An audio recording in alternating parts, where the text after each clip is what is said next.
25 পয়সার উকিল, তুই লাখ এমবিবিএস ডাক্তারের সাথে ধাক্কা খাইছ।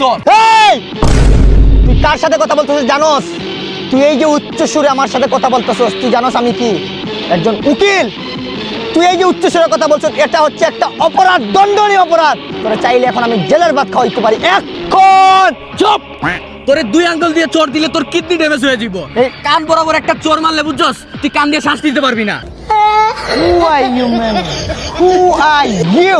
You don't idea আমার background remove, but I am always Bangari businessman. I am social media is always influencer. এই তুই আমার সাথে বেশি কথা বলিস না, তোর কিন্তু পাইলস রোগ আছে, বুঝছস? আরে এগুলো তো স্বাভাবিক, অ্যাবনর্মাল। তোরে আমি কত তারা মামলা দিয়ে জেলে ঢুকাইতে পারবো জানোস? তোরে একদিন one remand is always শান্তি। তুই only one দিন।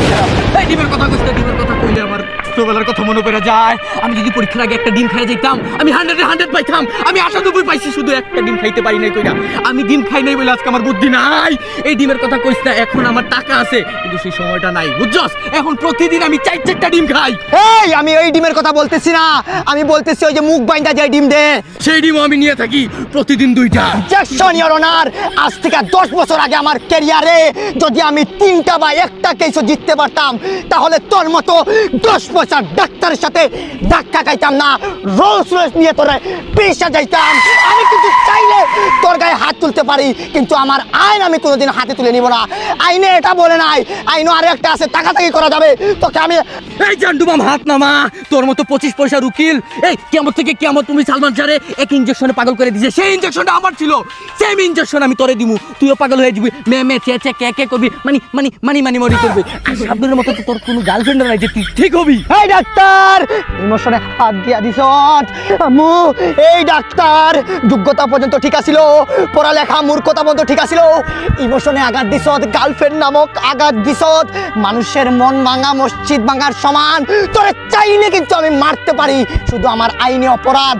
তোর মতো দেখতে একটা কুচ্ছেদ ছেলে আমার ক্লাসে মনে আছিল, পরীক্ষার দিন সে একটু ভালো পারতো কিন্তু আমাকে দেখায় নাই, যার কারণে আমি ফেল করছিলাম। জান্ডুবাম থাম। ঠিক তোর মতো চেচে মেমে করার মতো আমার একটা বন্ধু ছিল, শালা আমারও দেখায় নাই, নাহলে আমি আজকে অনেক বড় ডাক্তার থাকতাম। তুই কোন স্কুল থেকে পড়ালেখা করছিলি? জান্ডুবাম স্কুল এন্ড কলেজ। আমিও তো সেই স্কুল থেকে পড়ালেখা করছিলাম। তুই কি সিস্টার রাকিব? হো তুই কি সিস্টার নয়ন? হ, তাহলে তুই উকিল হইলি কেমনে? আমি উকিল হইছি ঘুষ দিয়া। হো ওই দিন দেখাইছ তাই তুই ফাঁস হইছত। যা তুই জিতা গেছত মামা, তুই জিতা গেছত। যা খুশি তো। কত পয়েন্ট পাইছিলি? আমিও ফেল করছিলাম। তাইলে তুই ডাক্তার হইলি কেমনে? ঘুষ দিয়া।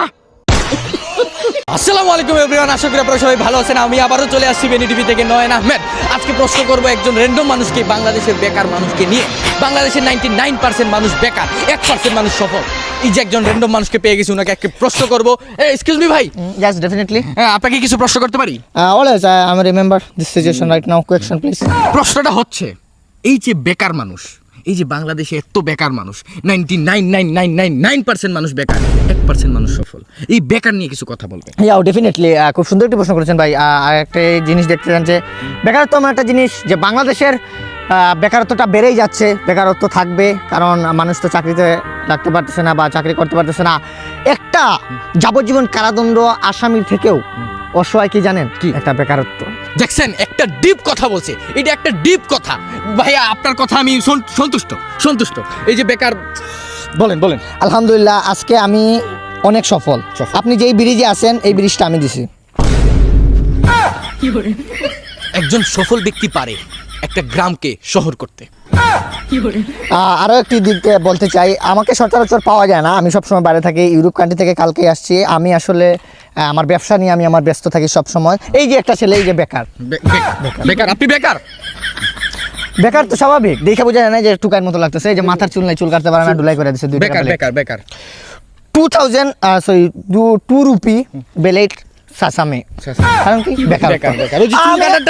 নাই, ওই টাকাটা নাই, বেকারত্ব। আজকে আমি বিরিচাই যে রাস্তা আমার এলাকার আমি দিছি।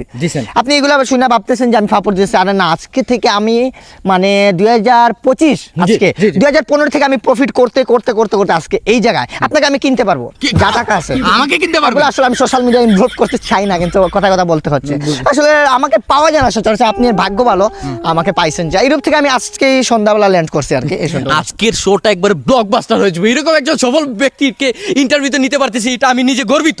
জি জি, কোথায় যাচ্ছিলেন আপনি? আমি যাচ্ছি একটু গেছিলাম একটু, আমি যাই নাই মানে আসতেছি। কোথা থেকে আসতেছেন? যে আমি মুদি দোকানে গেছিলাম আধা কেজি আটা বাকি আনতে। তো আটা তো দেখতেছি না। না আটা দেয় নাই, বলতেছে 350 টাকা আমার আগের বাকি আছে, ওইগুলো দিতে পারি না আসলে, সরি এই জন্য দেয়। এতক্ষণ কি আমার লগে চাপা মারতেছিলেন? জি অবশ্যই।